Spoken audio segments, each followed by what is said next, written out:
제2부 12장. 독자들은 이 책이 1900년이라는 커다란 분수령에 도달했다는 걸 알 수 있을 것이다.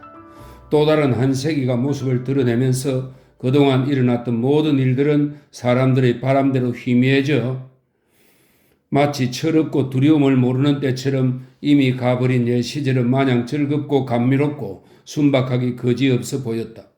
그때까지 살아서 20세기를 맞이할 수 있을지 알 수 없는 노인들은 별로 달갑지 않은 눈으로 다가오는 시대를 바라보았다. 왜냐하면 세상은 자꾸 변해서 인정은 메마르고 미덕은 사라져가고 있었기 때문이다.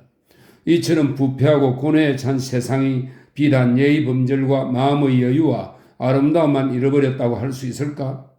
이제 숙녀는 더 이상 숙녀가 아니었고 신사의 말에도 진실이 없었다. 한때는 사람들이 옷깃을 여미고 살았다. 그런데 인간의 자유는 모두 사라져버리고 어린 시절도 더 이상 옛날처럼 즐겁지 않다. 예전에는 아이들의 근심이란 그저 새총에 쓸 좋은 돌을 어디서 구하느냐 정도였다. 신고 버린 헌 구두에 가죽을 잘라 만든 새총에는 너무 둥글지 않으면서도 반들반들하고 납작한 돌이 제격이었다. 그런데 그 좋은 돌들은 지금은 모두 어디로 사라진 것일까? 아이들의 순박함은 또 어디로 가버린 것일까? 사람들의 정신은 혼탁해졌다. 그런 사람들이 어떻게 즐겁고 고통스러우며 숨이 막히게 벅찬 감정을 기억할 수 있겠는가? 사람들은 오래전에 그런 감정을 느꼈다는 것만을 기억할 뿐이다. 노인들은 어린 소녀들이 얌전히 의사의 진찰을 받는 모습을 기억한다. 그러나 어린 귀리밭에 얼굴을 파묻고서 주먹으로 땅바닥을 치며 안타까운 마음을 달래던 소년의 모습은 기억하려 해도 잘 떠오르지 않는다. 그곳을 지나치는 어른이 있었다면 이렇게 중얼거렸을 것이다. 저 녀석은 왜 풀밭에 엎드려 있지? 감기 들겠네? 딸기 맛도 옛날 같지 않고 여자의 허벅지도 예전의 그 탄력을 잃었다. 남자들은 암탉이 둥지에 들듯 안락만을 찾았다. 역사는 수많은 역사가들의 체액에서 분비되었다.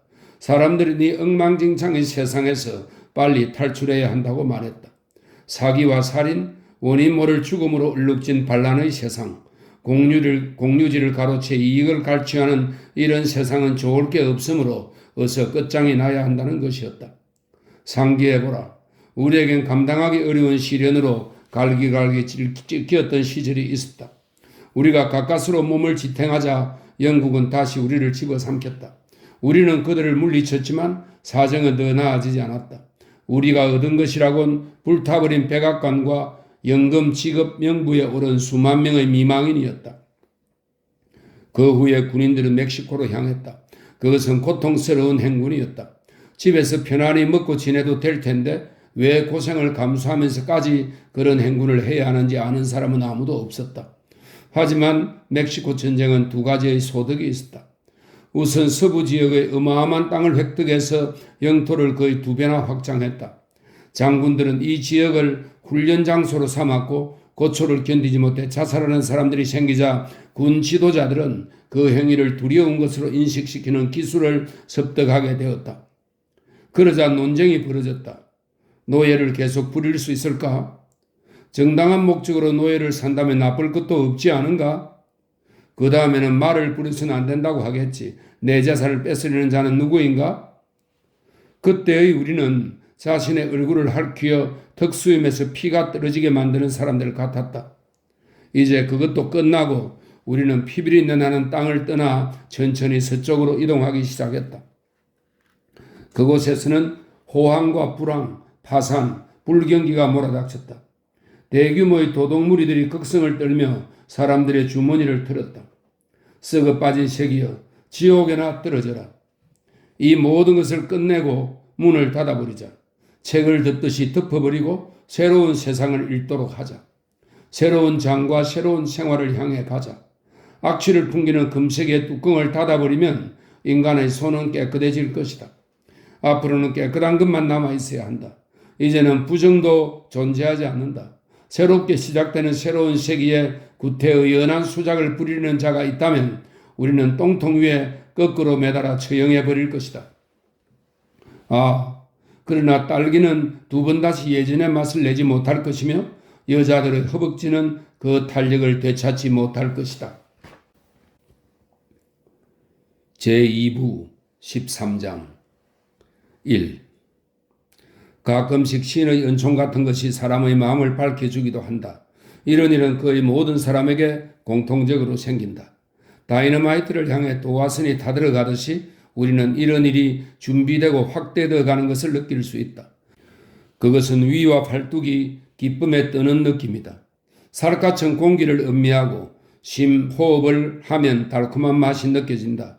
그런 영광이 시작될 때는 기지개를 켜며 늘어지게 하품을 할 때와 같은 쾌감을 느낄 수 있다. 머릿속에서 불꽃이 번뜩이고 눈앞에 펼쳐진 온 세상이 빛을 발한다. 한평생을 우울하게 보낸 사람에게 대지와 나무는 어둡고 침울해 보일 것이다. 이를테면 인생을 살면서 맞닥뜨린 사건들은 아무리 중요하더라도 별다른 느낌이나 특징도 없이 흘러가 버릴 것이다. 그러다 불현듯 영광의 날이 찾아온다. 귀뚜라미의 노랫소리가 귀를 즐겁게 해주고 흙냄새가 코를 감미롭게 해주며 나무 아래로 어른거리는 햇살이 눈을 축복해준다. 그러면 사람은 급류처럼 활개를 치며 밖으로 뛰어나간다. 이 세상에서 한 인간의 존엄성은 그가 체험한 영광의 질과 양으로 평가될 수 있다는 생각이 든다. 고독한 일이기는 하지만 그것이 우리를 세상과 연결시켜준다. 그것은 모든 창조의 어머니로서 우리를 각자를 타인과 구별시켜준다. 미래의 모습이 어떻게 될지는 모르겠다.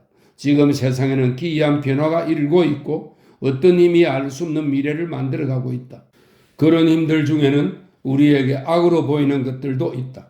그 자체가 악해서가 아니라 우리가 선으로 생각하는 것을 없애버리는 경향이 있기 때문에 그렇다. 한 사람보다는 두 사람이 힘을 합치면 더 큰 돌을 들어 올릴 수 있다. 한 사람보다 하나의 조직이 자동차를 더 신속하게 잘 조립할 수 있다. 거대한 공장에서 생산되는 빵이 더 싸고 품질도 믿을 수 있다.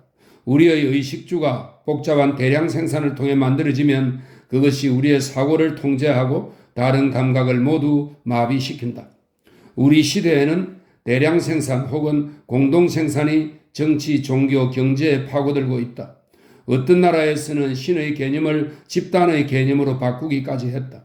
우리 시대가 겪는 이러한 변화는 위험하다. 오늘날의 세계는 팽팽한 긴장 속에 있으며 이 긴장이 어느 한계쯤에 도달할 때 사람들은 불행해지고 혼란에 빠질 것이다. 이런 시대는 우리가 자문해 봐야 할 것이 있다.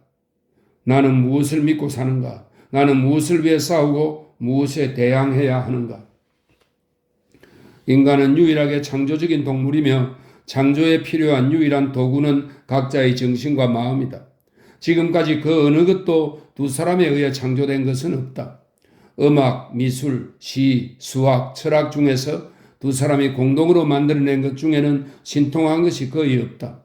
일단 개인에 의한 창조의 기적이 일어나면 집단이 그것을 재정비하고 확대할 수는 있으나 새로운 것을 발명해낸 일은 없다.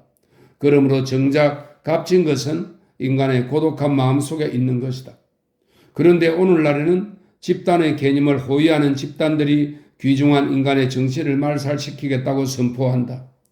자유분방한 인간 정신은 비방, 기하, 탄압, 강요, 무자비한 쇠뇌에 쫓기고 억압당한 결과 무디어지고 마비되고 있다. 그래야 인간은 스스로 자멸의 길을 선택한 것처럼 보인다. 나는 각 개인의 자유로운 탐구 정신이 이 세상에서 가장 값진 것이라고 믿는다. 또한 자유로운 인간 정신이 타인의 방해를 받지 않고서 원하는 방향으로 나아갈 수 있도록 투쟁해야 한다고 생각한다. 개인을 제한하고 파괴하는 사상, 종교 또는 정부에 대해 우리는 대항해서 맞서 싸워야 한다. 이것이 현재의 우리 모습이며 우리가 가야 할 방향이다. 일정한 틀 위에 세워진 제도가 자유로운 정신을 파괴하려는 이유를 나는 안다. 자유로운 정신이야말로 그런 제도를 점검하고 파괴할 수 있기 때문이다. 나는 이 점을 분명히 인식하고 있기 때문에 그런 제도를 혐오하며 그것과 맞서 싸움으로써 창조 능력이 없는 짐승과 인간을 구별하는 자유로운 정신을 지켜나가고자 한다. 영광이 말살되면 우리 역시 파멸하고 만다. 2. 에덴 드레스크는 âm 울한 환경에서 성장했다. 그는 먼지 낀 거미줄 같은 인생의 커튼 뒤에서 슬픔과 불만으로 가득 찬 채로 하루하루를 살았다. 그런데 캐시를 알고 나서부터 그에게도 영광이 찾아왔다. 나는 캐시를 보통 사람과는 다른 괴물이라고 설명했지만 그것은 별로 문제가 되지 않는다. 어쩌면 캐시를 잘못 이해하고 있는지도 모른다. 우리 역시 다방면에 걸쳐 온갖 일을 하면서 높은 미덕을 쌓을 수도 있지만 한편으로는 죄를 지을 가능성도 안고 있다. 마음속으로 흙탕물을 더듬지 않는 사람이 과연 얼마나 있겠는가. 어쩌면 우리 모두의 마음속에 악하고 추한 것들이 힘차게 자라나는 비밀의 연못이 있는지도 모른다. 그러나 이 연못에는 울타리가 있어 물속에서 헤엄치던 악의 씨앗은 밖으로 기어오르다가 다시 아래로 굴러떨어진다. 하지만 어떤 사람이 마음속에 간직하고 있는 어두운 연못에는 악의 씨앗이 건강하게 자라나 자유롭게 헤엄치고 울타리를 다 넘는 일도 있다. 우리는 이런 인간을 괴물이라고 하는데 우리 또한 비밀의 연못에서 그런 사람들과 관계를 맺고 있는 건 아닐까? 우리가 천사와 악마를 만들어 놓고 이 둘을 이해하지 못한다면 그것은 말이 안 된다. 캐시의 정체가 무엇이든 그녀는 에돔에게 큰 기쁨을 안겨주었다. 그의 정신은 하늘로 높이 올라 공포와 고통과 악취나는 기억으로부터 해방되었다. 조명탄이 전쟁터를 환하게 비추듯이 영광은 세상을 빛나게 만들었다. 에돔은 캐시에 대해 아는 것이 없었지만 그녀는 에돔의 눈 속에서 찬란히 빛났다. 그에게 캐시는 상상을 초월할 만큼 소중한 존재로 아름답고 상냥하고 감미롭고 성스러운 여인으로 보였다. 그 무엇도 에돔의 마음속에 자리 잡은 그녀에 대한 인상을 바꿀 수 없었다. 캐시는 캘리포니아에 가고 싶지 않다고 말했지만 에돔은 그 말을 귀담아 듣지 않았다. 그의 마음속에서는 이미 캐시가 그의 팔을 붙들고 앞장서 있었다. 모처럼 맛본 영광이 너무 밝았기 때문에 찰스의 침울한 고통이나 그의 눈에서 번뜩이는 빛도 보이지 않았다. 에돔은 자기 몫의 농장 부지를 헐값에 찰스에게 넘기고 그 돈과 유산의 절반으로 자유로운 부자가 되었다. 이제 두 형제는 남남이 되어버렸다. 두 사람은 여기에서 이별의 악수를 나누었다. 찰스는 기차가 떠나는 것을 지켜보며 이마의 흉터를 만지작거렸다. 그는 여관으로 달려가 위스키를 연급 후 4잔 마시고 위층으로 올라갔다. 돈을 주고 여자를 샀지만 일을 제대로 치를 수가 없었다. 그는 여자의 품에 안겨 울다가 쫓겨나고 말았다. 그 뒤부터는 미친 듯이 농장일에 매달렸다. 땅을 일구고 씨앗을 뿌리고 잡초를 뽑으면서 농사일에 매달렸고 땅을 사들여 농장을 점점 늘려갔다. 그는 쉬지도 놀지도 인생을 즐기려고도 하지 않았으므로 부자인데도 주변에 친구가 없었다. 에돔은 얼마간 뉴욕에 머무면서 자기 옷과 캐시의 옷을 산 다음 대륙 횡단 열차에 몸을 실었다. 그들이 실리나스 계곡으로 오게 된 이유를 이해하는 건 그리 어려운 일이 아니다. 그 무렵 철도 회사들은 앞다투어 사세를 확장하고 지배권을 장악하기 위해 수단과 방법을 가리지 않고 수송량을 늘렸다. 게다가 여러 신문에 광고를 내는 것도 모자라 서부의 아름다움과 풍요로움을 선전하는 글과 사진을 실은 소책자와 포스터를 대량으로 뿌려댔다. 성격에 대한 요구사항은 별로 없었고 그들이 누리는 혜택은 헤아릴 수 없이 많았다. 무서운 정력가인 리랜드 스탠포드가 운영하는 서던 퍼시픽 철도 회사는 운수뿐만 아니라 정치적인 면에서도 태평양 연안 지역을 장악하기 시작했다. 이 회사의 철도는 계곡을 타고 계속 확장되어 갔다. 고객을 확보할 수 있는 무수한 신도시가 생기고 새로운 개발지구가 형성되어 많은 사람들이 몰려들었다. 길게 이어진 살리나스 계곡도 그 개척지구 가운데 하나였다.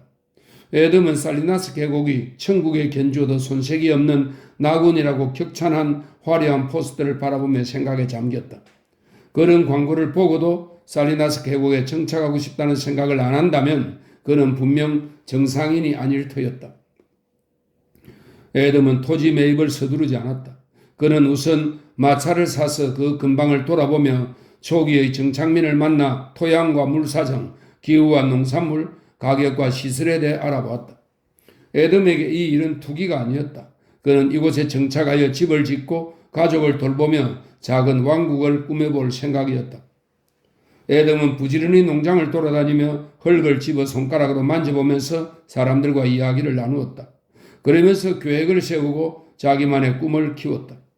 계곡 주민들은 에돔이 부자라는 사실을 알았고 그가 살리나스에 와서 함께 살게 된 것을 기쁘게 받아들였다. 에돔에게 걱정거리가 하나 있다면 그것은 캐시 때문이었다. 그녀는 몸이 안 좋아서인지 에돔을 따라 여기저기 다니는 내내 기운이 없어 보였다. 어느 날 아침 에돔이 시골 마을로 떠날 때 캐시는 몸이 안 좋다면서 킹시트의 호텔에 남아있겠다고 했다. 그가 오후 5시쯤 돌아와 보니 캐시는 심한 하열로 죽은 사람처럼 늘어져 있었다. 다행히 그는 고기를 뜯으며 저녁 식사를 하고 있는 틸슨 의사를 찾아내어 급히 데려왔다. 의사는 서둘러 응급조치를 취한 다음 에돔을 돌아보며 말했다. 아래층에서 기다리시겠어요? 괜찮을까요? 걱정 마세요. 잠시 후에 부르겠습니다. 에돔이 캐시의 어깨를 어루만지자 그녀는 미소를 지었다. 의사는 문을 닫고 침대로 다가왔다. 그의 얼굴은 화가 나서 벌겋게 달아올라 있었다. 왜 이런 짓을 했죠? 캐시는 입을 굳게 다물었다. 남편은 당신이 임신했다는 걸 알고 있어요? 그녀는 천천히 머리를 가로저었다. 뭘 가지고 한 거죠? 그녀는 말없이 의사를 빤히 쳐다보았다. 의사는 방 안을 둘러보았다. 그리고 화장대 위에 놓인 떡의 바늘을 집어들었다. 그는 그것을 캐시의 눈앞에다 흔들며 말했다. 당신은 상습범이요. 범법자란 말이요. 정말 어리석은 직입니다. 유산은커녕 하마터면 당신 자신도 죽일 뻔했어요. 유산을 하려고 다른 짓도 했겠죠? 아마 독약이나 좀약, 석유, 고추까지 자궁 속에 집어넣었을 테지. 세상에 여자들은 별짓을 다 한다니까. 캐시의 눈은 유리알처럼 차가웠다. 의사는 침대 곁으로 의자를 바짝 잡아당기며 조용히 물었다. 왜 아기를 낳고 싶지 않은 거죠? 저렇게 좋은 남편이 있는데 말입니다. 남편을 사랑하지 않아요? 한마디도 안 할 셈입니까? 고집 부리지 말고 어서 말해봐요. 캐시는 입을 꾹 다문 채로 눈썹 한 번 꿈쩍하지 않았다. 이봐요. 모르겠어요. 생명을 해쳐서는 안 돼요. 난 그런 일은 질색이요. 난 부족한 지식으로 환자를 일으키는 해도 늘 생명을 건지려고 노력한단 말입니다. 그런데 고의로 생명을 죽이려고 하다니. 의사는 계속해서 떠들었다. 그는 말을 하면서도 말 한마디 없이 조용히 있는 캐시를 보고 두려움을 느꼈다. 참으로 이해할 수 없는 여자였다. 그녀에게서는 어딘지 모르게 비인간적인 냄새가 났다. 의사는 흥분해서 언성을 높였다. 혹시 로렐 부인을 알아요? 그분은 아기를 갖고 싶어 안달입니다. 아기만 가질 수 있다면 소원이 없다고 해요. 그런데 당신은 몸속에 살아있는 생명을 떡의 바늘로 찔러 죽이려고 했어요. 말하지 않아도 좋아요. 내가 대신 말할 테니까요. 태아는 안전해요. 당신이 한 짓은 실패했다고요? 이 점만은 분명히 밝혀두죠. 당신은 이 아이를 낳게 될 겁니다. 이 주에서 낙태를 하면 어떤 처벌을 받는지 알아요? 대답할 필요 없이 내 말만 들어요. 앞으로 이런 방법으로 유산을 한다면 입장 따윈 가리지 않고 당신을 고발할 겁니다. 내가 정인이 되어 당신을 처벌받도록 만들겠어요. 자, 잘 들어요. 난 꼭 그렇게 하고 말 거요. 캐시는 조그만 혀로 입술을 축였다. 그녀의 눈에 냉기가 사라지고 희미한 슬픔이 서렸다. 죄송해요. 그녀가 입을 열었다. 그렇지만 선생님은 절 이해하지 못할 거예요. 안심하고 말해봐요. 의사는 분노가 사라지듯 했다. 말하기 어려운 일이에요. 에돔은 선량하고 건강한 사람이에요. 그런데 저는 말 못할 흠이 있어요. 간질병이 있답니다. 세상에 정말이에요. 저희 조부와 부친 그리고 오빠가 간질병 환자였어요. 캐시는 손으로 눈을 가리면서 말했다. 남편에게 그런 아기를 낳아줄 수는 없었어요. 정말 딱하군요. 하지만 그건 확실히 단정 지을 수 없는 일입니다. 당신의 아기는 건강하고 훌륭하게 자랄 수 있을 겁니다. 다시는 그런 무모한 짓을 하지 않겠다고 약속할 수 있죠? 의사가 말했다. 네, 그럼 됐어요. 당신 남편에게는 이 일을 알리지 않겠어. 자, 누워봐요. 출혈이 멎었는지 봐야겠어요? 잠시 후에 의사는 왕진 가방을 닫고 떡의 바늘을 자기 호주머니에 넣었다. 내일 아침에 다시 들러보겠어. 의사가 좁은 계단을 내려와 로비에 들어서자 에돔이 기다렸다는 듯이 달려왔다. 제 아내는 어떻습니까? 괜찮은 겁니까? 도대체 무엇 때문에 그런 거죠? 이제 올라가 봐도 되겠습니까? 의사는 아무 일도 아니라는 듯이 손을 저었다. 아, 가만. 그는 농담조로 말했다. 부인은 몸이 아파요. 선생님, 아프긴 해도 기뻐해야 할 병이죠? 네? 부인은 지금 임신 중입니다. 그렇게 말하면서 자신의 곁을 지나가는 의사를 애덤은 바라보았다. 난로 옆에 앉아있던 남자 셋이 그를 보고 싱긋 웃었다. 나라면 친구 3명을 부르다 술 한잔 살 텐데? 그들 중에 한 명이 농담을 건넸다. 하지만 애덤은 듣는 둥 마는 둥 하며 좁은 계단을 급히 올라갔다. 애덤은 킹시티에서 남쪽으로 수십 킬로미터 떨어져 있는, 정확히 말하면 샌루크스와 킹시티의 중간 지점에 위치한 보르도니 목장을 마음에 두고 있었다. 보르도니 집안은 스페인 왕이 보르도니 부인의 정조부에게 하사한 10,000에이커의 대지 중에서 900에이커를 소유하고 있었다. 그들은 원래 스위스 출신이지만 보르도니 부인은 살리나스 계곡에 처음 정착한 스페인 일가의 딸이자 상속인이었다. 대개의 유수 깊은 가문이 그렇듯 그들의 영지는 시간이 갈수록 줄어들었다. 노름을 해서 날리거나 세금으로 뜯긴 땅도 있었고, 말이나 다이아몬드, 예쁜 여자와 같은 사치스러운 것 때문에 날아간 땅도 있었다. 현재 남은 900에이커의 대지는 본래 산체스 집안의 알짜배기 땅이었다. 이 땅은 강을 끼고 양쪽의 산기슭 사이로 접어들었다가 다시 좁은 계곡으로 들어선 후에 다시 훤히 트인 평지로 이어졌다. 원래 산체스 일가가 살던 집은 그런 대로 쓸만했다. 어도비 벽돌로 지은 그 집은 사철 내내 달콤한 샘물이 흘러나오는 작은 계곡 아래의 훤히 트인 곳에 자리 잡고 있었다. 산체스 집안이 처음 이곳에 터전을 마련한 이유는 물이 좋아서였다. 거대한 떡갈나무가 계곡에 그늘을 만들어주고 토양은 근방에서는 보기 드문 초록빛을 띤 옥토였다. 나지막한 집의 벽은 두께가 1m가 넘고 둥근 석갈에는 습기가 밴 생가죽으로 동여매어 있었다. 이 생가죽이 차츰 마르면서 대들보와 석가래를 단단히 죄어주었다. 이 같은 건축법에는 약점이 하나 있었는데 그냥 두면 생쥐가 가죽을 갉아먹을 수 있다는 것이었다. 이 오래된 집은 대지에서 자라난 듯 아름다웠다. 보르도니는 이 집을 외양간으로 썼다. 그는 스위스에서 온 사람으로 천성적으로 깨끗한 것을 좋아했다. 그는 두꺼운 흑벽돌 집이 마음에 들지 않아 조금 떨어진 곳에 목조 가옥을 지었다. 결국 그 벽돌집은 움푹 들어간 창문으로 소들이 고개를 내밀게 되었다. 보르도니 집안에는 자식이 없었고 부인이 한창 나이에 세상을 떠나자 남편은 쓸쓸히 고향 알프스를 그리워하며 세월을 보냈다. 그러다 농장을 팔고 고향으로 돌아가고자 했다. 애덤 드레스크는 그 땅을 사려고 조급히 굴지 않았고 보르도니는 높은 값을 부르면서 땅이 팔려도 그만 안 팔려도 그만이라는 작전을 썼다. 보르도니는 이미 애덤이 자기 땅을 사게 될 것임을 짐작하고 있었다.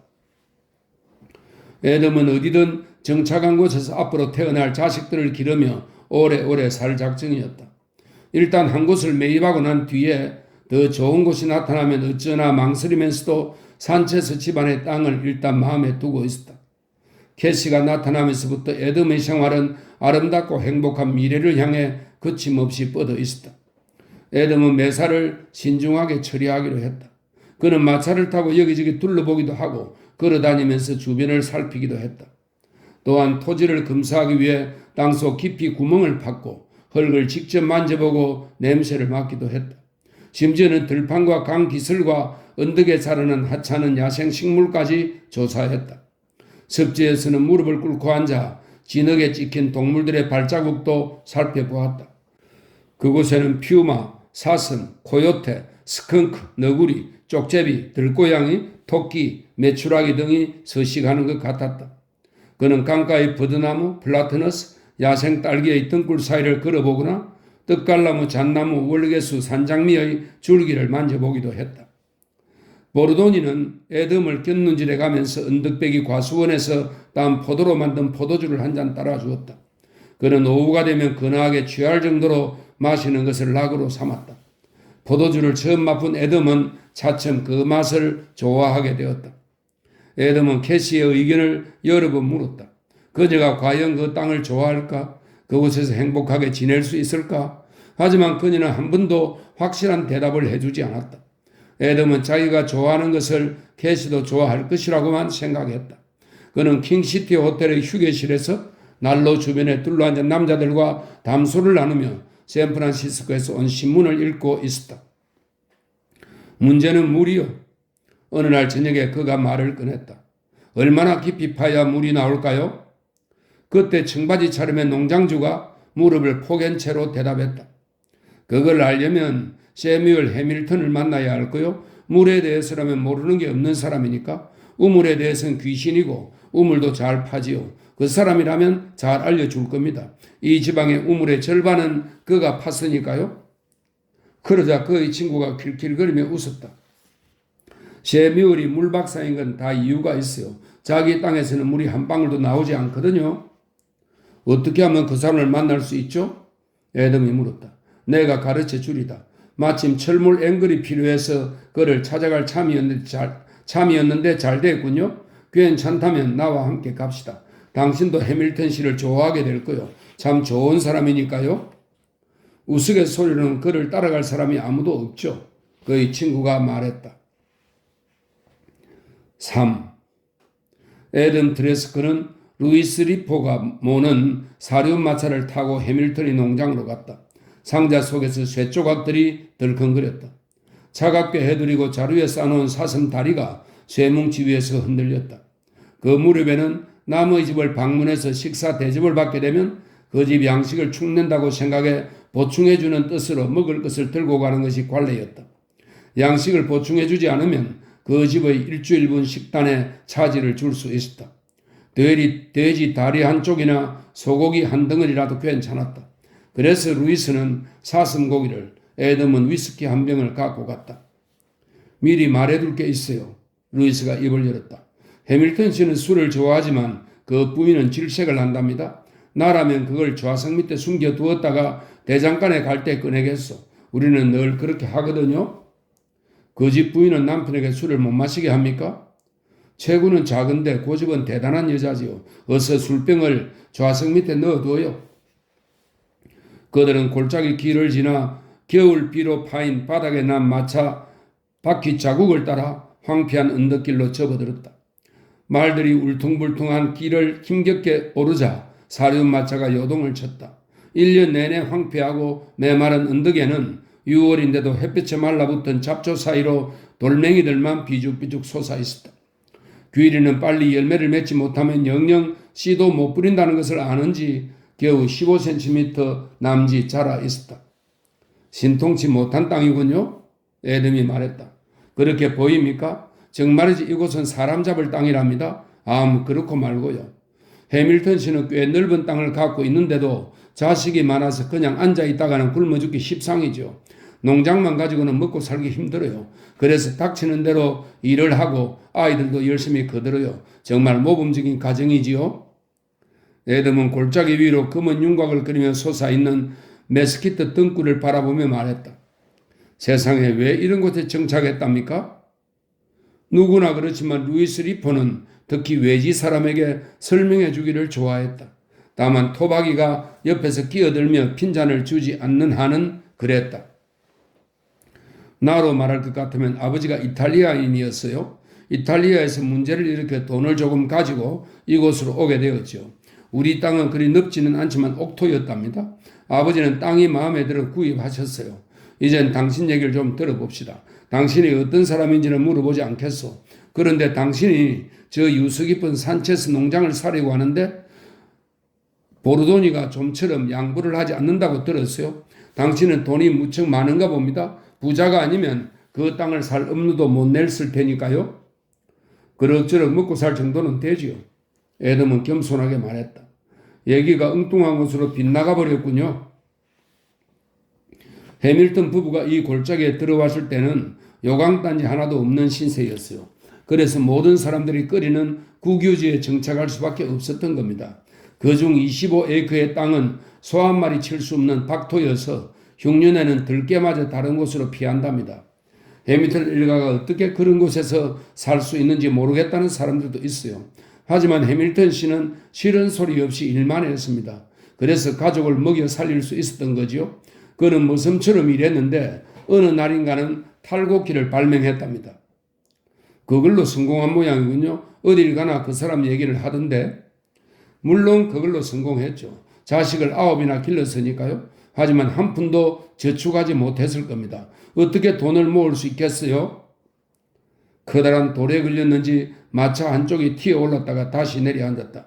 말은 땀에 젖어 털이 시큼해지고 굴레와 멍에 밑의 살이 번들거렸다. 그런 사람을 만나게 된다니 기쁘군요. 애덤이 말했다. 그래요. 해밀턴은 자식 농사만큼은 성공했어요. 모두 훌륭하게 잘 키웠거든요. 조만 빼고 모두 잘 되었죠. 막내 조는 대학에 보낸다고 하더군요. 나머지 아이들은 다들 잘하고 있어요. 해밀턴 씨도 자랑스러워 할 만하죠. 저쪽 언덕만 넘어가면 해밀턴 씨 집이 나옵니다. 그 술 함부로 내놓지 마세요. 잘못했다간 그 부인이 경을 칠 겁니다. 햇빛을 받은 메마른 땅이 버석거리고 귀뚜라미 울음소리가 들려왔다. 이곳은 버림받은 땅인 것 같습니다. 루이스가 말했다. 내가 보기에도 그렇군요. 애덤이 말했다. 그런데 어찌겠습니까? 그래도 난 여유가 있어서 이런 곳에서 살지 않아도 되니 다행입니다. 나 역시 그래요. 대단한 정도는 아니지만 그래도 형편이 나으니까요. 마차가 언덕에 오르자 애덤은 해밀턴 씨의 집을 내려다 보았다. 본체에 잇대어 지은 여러 채의 건물이 다닥다닥 붙어있고 외양간, 대장간, 마차 창고가 보였다. 메마르고 볕에 찌든 풍경이었다. 루이스는 애덤을 돌아보며 약간 위협적인 의조로 말했다. 트레스크 씨, 한두 가지 알아두어야 할 곳이 있어요. 세뮤얼 해밀턴을 처음 보는 사람들은 그를 바보 같다고 생각할 수도 있어요. 보통 사람들과는 말투가 아주 다르니까요. 아일랜드 사람인데 생각이 아주 많아서 하루에 100가지쯤은 설계를 한답니다. 게다가 늘 희망에 차있죠. 젠장, 그런 사람이 이런 데서 살다니. 하지만 이것만은 기억해 두세요. 해밀턴 씨는 훌륭한 일꾼이고 뛰어난 대장장이죠. 그의 계획 중에는 제법 그럴듯한 것도 있어요. 그리고 미래를 예언하기도 하는데 그대로 들어맞는 것도 있답니다. 애덤은 루이스의 위협적인 말투에 당황했다. 나는 남을 얕잡아 보는 사람이 아닙니다. 애덤은 문득 루이스가 자신을 낯선 사람에 대한 적대심으로 바라보는 느낌이 들었다. 그냥 알아두라고 얘기하는 것 뿐입니다. 동부에서 온 사람들이 돈 없는 사람을 얕잡아 보는 일이 들어있거든요. 난 그렇지 않습니다. 해밀턴 씨는 돈 한 푼 모으지 못했지만 우리가 아끼는 좋은 친구입니다. 당신도 보겠지만 그의 가족은 훌륭한 사람들이죠. 그 점을 명심해 줬으면 해요. 애덤은 자신을 변호하려다 말고 이렇게 말했다. 명심하겠습니다. 그런 말을 해 주셔서 고맙군요. 루이스는 다시 정면을 응시했다. 저기 해밀턴 씨가 있군요. 보세요. 대장간 옆에 서 있죠. 우리가 탄 마차 소리를 들은 모양입니다. 특수임을 기르고 있나 보죠? 애덤이 물었다. 예, 멋진 수염이죠. 흰 수염이 드문드문 나기 시작하더니 어느새 하얗게 새어버렸어요. 그들은 목조 가옥을 지나칠 때 창문을 통해 자신들을 내다보고 있는 해밀턴 부인을 보았다. 루이스는 세뮤엘이 기다리는 대장간 앞에 마차를 세웠다. 체격이 크고 이스라엘 족장처럼 수염을 기는 세뮤엘은 반백의 머리카락을 바람에 흩날리고 있었고 햇빛에 거을렀는지 두 뺨이 붉었다. 그는 깨끗한 파란 셔츠에 작업복을 입고 그 위에 가죽 앞치마를 두르고 있었다. 소매를 걷어올려 근육질의 팔뚝이 시원스럽게 드러나 있었다. 대장간 일을 하던 중이었는지 손만 새까맸다. 애덤은 재빨리 그를 훑어보고 난 다음 그의 눈을 바라보았다. 젊은이의 열정으로 가득 찬 연푸른 눈동자였다. 그가 미소를 짓자 눈가의 주름이 부채 살처럼 안쪽으로 오므라들었다. 루이스, 세뮤엘이 먼저 말을 건넸다. 자네를 보게 되어 기쁘군. 난 이 조그만 천국에서 잘 지내고 있네만 친구들이 보고 싶었네. 그가 애덤을 보고 미소를 짓자 루이스가 말했다. 이분은 애덤 트레스크 씨인데 자네를 만나고 싶어 하셔서 모시고 왔네. 이곳에 정착하려고 동부에서 오신 분이네. 반갑습니다. 세뮤엘이 말했다. 악수는 나중에 합시다. 더러운 대장장의 손으로 당신 손까지 더럽히고 싶지는 않군요. 세뮤엘, 내가 쇠조각들을 좀 가져왔는데 앵글을 만들어 줄 수 있겠나? 탈곡기의 밑바닥 틀이 완전히 망가졌네. 물론 해주고 말고 어서 마차에서 내려오게. 어서. 말은 나무 그늘에 메어두고 마차 뒤에 사슴고기가 있네. 드레스컷이도 작은 선물을 가져오셨지. 셰뮤엘은 집 쪽을 흘낏 돌아보았다. 흙간 뒤에 마차를 세워놓고 그 작은 선물을 꺼내야겠군. 에돔에게는 그의 말투가 노래하듯 경쾌하게 들렸다. 다만 T와 L을 혀를 크게 굴려 날카롭게 발음하는 것 이외에는 크게 이상한 점을 찾을 수 없었다. 루이스, 자네는 말을 풀어주겠나? 나는 사슴고기를 갖고 들어가겠네. 라이자가 기뻐할 거야. 사슴고기 셔틀을 아주 좋아하거든. 아이들은 집에 없나? 응, 조지와 윌이 주말에 오긴 했는데 어젯밤에 와일드 호스 캐니언에 있는 피처터리 학교에 춤을 추러 갔네. 해질 무렵이면 몰려올 걸세. 그 때문에 소파가 하나 없어졌지 뭔가? 그 얘기 나중에 하기로 하지. 라이자가 녀석들을 혼내줄 걸세. 그건 톰의 소행이라네. 나중에 얘기해 줌세. 해밀턴은 웃으면서 자루를 들고 집 쪽으로 걸어가며 말했다. 괜찮다면 그 작은 선물을 대장간에 갖다 놓게나. 햇빛을 받아 번쩍거릴지도 모르니까. 그는 집 근처에 이르자 큰 소리로 외쳤다. 라이자, 당신은 생각도 못했을 거요. 루이스 리포가 당신보다 훨씬 큰 사슴 고기를 가져왔어. 루이스는 흙간 뒤로 마차를 끌고 갔고 에덤은 말을 풀어 그늘에 있는 말뚝에 밧줄을 매는 일을 거들었다. 셰뮤엘의 말은 술병에 햇빛이 반사되어 눈에 띌지도 모른다는 뜻이라오. 루이스가 말했다. 부인이 꽤 무서운가 보군요. 체격은 작은데 황소고집이라오. 그들은 다시 돌아온 셰뮤엘과 함께 흙간으로 들어갔다. 저녁 식사를 함께하면 라이자가 좋아할 거요. 우리가 예고 없이 찾아와서요. 에덤이 사양하는 뜻으로 말했다. 염려 말아요. 스튜에 넣을 덤블링이나 좀 더 만들면 됩니다. 이곳까지 찾아와 주셔서 감사합니다. 루이스, 그 쇠조각을 가져와 보게나. 자네가 원하는 걸 만들 수 있을지 봐야겠네. 해밀턴은 시커먼 용광로의 아궁이에 불쏘시개를 넣고 그 위에 젖은 코크스를 얹어놓은 다음 불꽃이 일어날 때까지 불무지를 했다. 이봐 루이스, 불무지나 좀 해주게. 천천히. 그래 천천히. 서두르지 말고. 그는 불이 붙은 코크스 위에 쇠조각들을 올렸다. 드레스컷이 아내는 늘 배가 고픈 9명의 아이를 먹이느라 요리에는 도 같은 사람입니다. 그러니 무슨 일이 닥쳐도 눈 하나 깜짝하지 않죠. 그는 쇠통이를 더 빨갛게 달구려고 집게를 들어 옮기면서 웃었다. 나중에 한 말은 틀린 말이라고 봐야겠군요. 집사람은 지금 소파 일로 심기가 몹시 불편하니까요. 그러니 두 사람 모두 라이자 앞에서는 소파 얘기를 꺼내지 않도록 조심해요. 그 말을 들으면 또 화가 치밀어 힘들어야 할 거요. 좀 전에 그 얘기를 하셨죠? 에덤이 말했다. 내 아들 톰이 안다면 납득이 갈 텐데 루이스는 그 애를 잘 알고 있지요. 알고 말고, 루이스가 말했다. 셰뮤엘이 이어서 말했다. 우리 톰은 맹랑한 녀석이죠. 언제나 제 양보다 더 많은 음식을 접시에 퍼담고 수확할 양보다 더 많은 곡식을 심는답니다. 기쁨도 슬픔도 지나친 아이죠. 하긴 그런 사람이 들어있긴 하지요. 라이자는 톰이 날 닮았다고 합니다. 톰이 앞으로 어떻게 될지 걱정입니다. 위대한 인물이 될지 아니면 교수형 감이 될지 모르겠어요. 우리 집안에는 예전에 교수형을 당한 사람이 있었지요. 언젠가 그 얘기도 들려줄게요. 소파 얘기 뭡니까? 에덤이 점잖게 말을 꺼냈다. 오라, 그 얘기를 빠뜨렸군요. 라이자는 나더러 지나치게 떠벌린다고 핀잔을 주죠. 피처트리 학교의 무도회에 조지, 톰, 윌, 조가 모두 가기로 했죠. 물론 여자애들도 초대를 받았고요. 성격이 단순한 조지, 윌, 조는 여자친구를 한 명씩 초대했는데 글쎄 톰은 이번에도 욕심을 부렸지 뭡니까? 그 녀석은 윌리엄 집안의 제니와 벨 두 자매를 모두 초청했답니다. 루이스, 목구멍을 몇 개나 뚫으면 되나? 5개. 루이스가 대답했다. 알았네. 드레스컷이 하던 얘기를 맞이해드리죠. 톰은 자기가 못생겼다고 생각하는 사내 아이들이 흔히 그렇듯 자만심과 이기심이 강하답니다. 늘 그런 것은 아니지만 축제라도 있으면 한껏 멋을 내고 봄날 활짝 핀 꽃처럼 어서대죠. 그러다 보니 항상 시간이 걸린답니다. 마차 창고가 비어있는 걸 봤겠죠. 조지, 윌, 조는 톰처럼 멋지게 차려입지는 않았지만 일찍 출발을 했답니다. 조지는 사륜마차로, 윌은 이륜마차로, 조는 좀 더 작은 이륜마차로 갔죠. 셰뮤엘의 푸른 눈동자가 즐거운 듯 반짝거렸다. 그런데 톰은 로마 황제처럼 요란하게 치장을 하고선 맨 나중에 나타났어요. 하지만 모두 떠난 뒤라 남은 것이라고는 근초를 실어 나르는 마차뿐이었고 그걸로는 한 명밖에 못 태워요.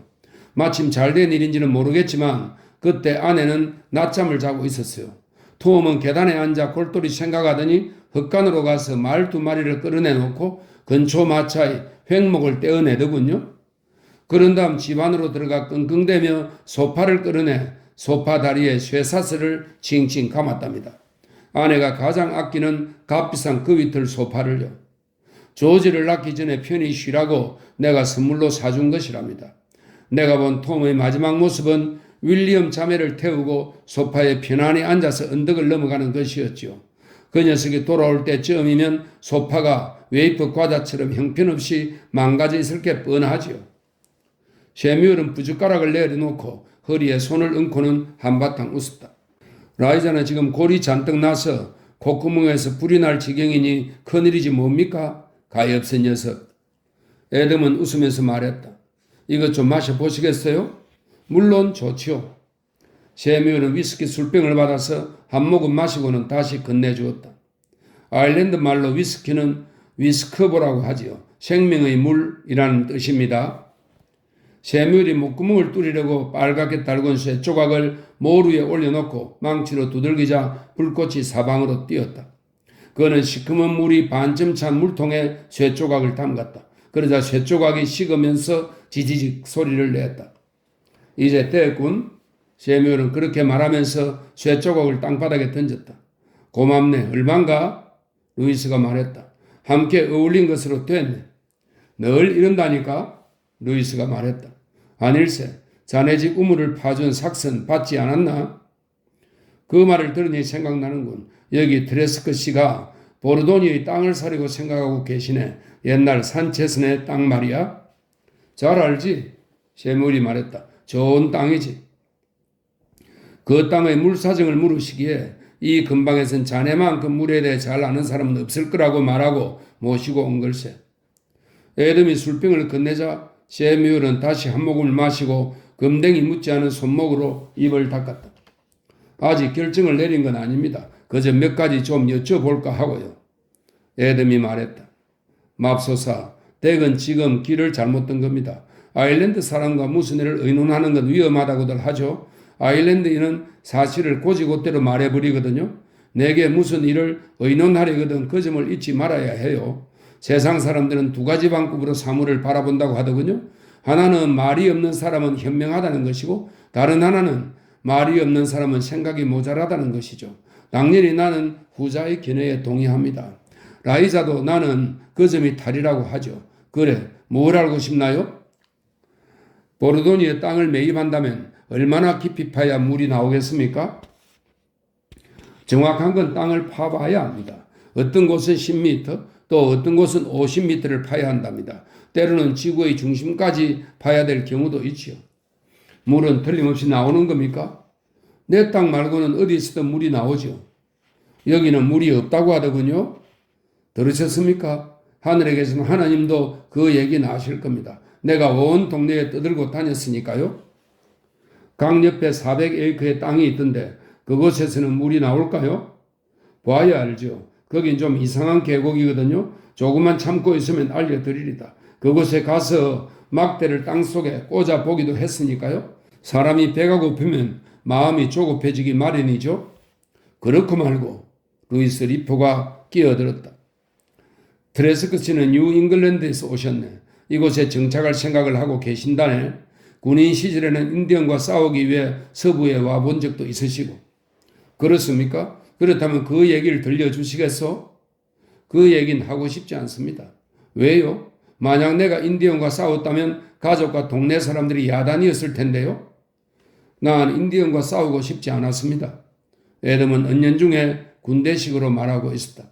그건 나도 이해가 갑니다. 알지도 못하고 미워하지도 않는 사람을 죽인다는 건 어려운 일이겠죠? 그래서 더 쉬운 건 아닐까요? 루이스가 말했다.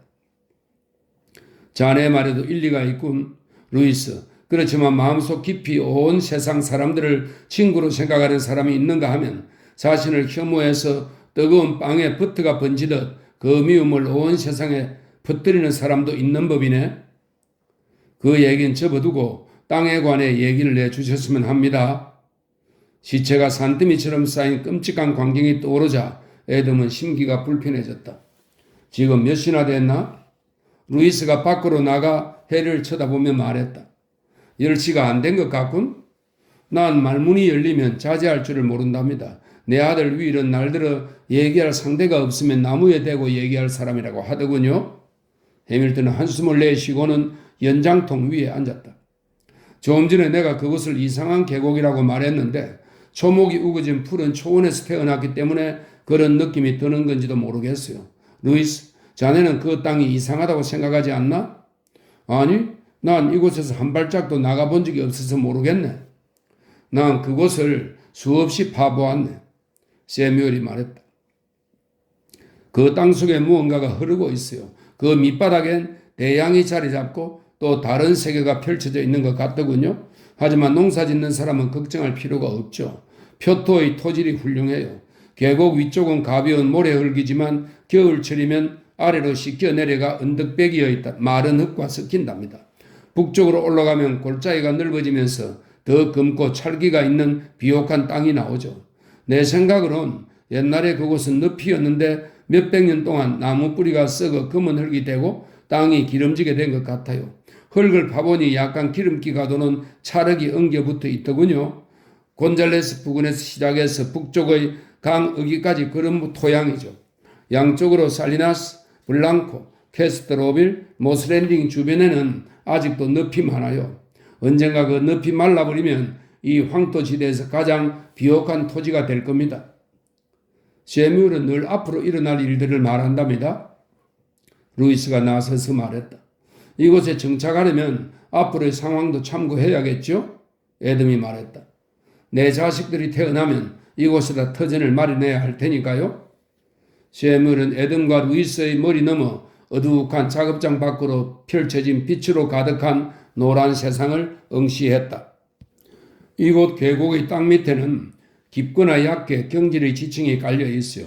지늘기 단단히 뭉쳐서 형성된 것인데 지나치게 끈적거린답니다. 두께가 30cm 되는 것도 있고 더 두꺼운 것도 있어요. 단단한 지층이 물을 빨아들이지 않는 것이죠.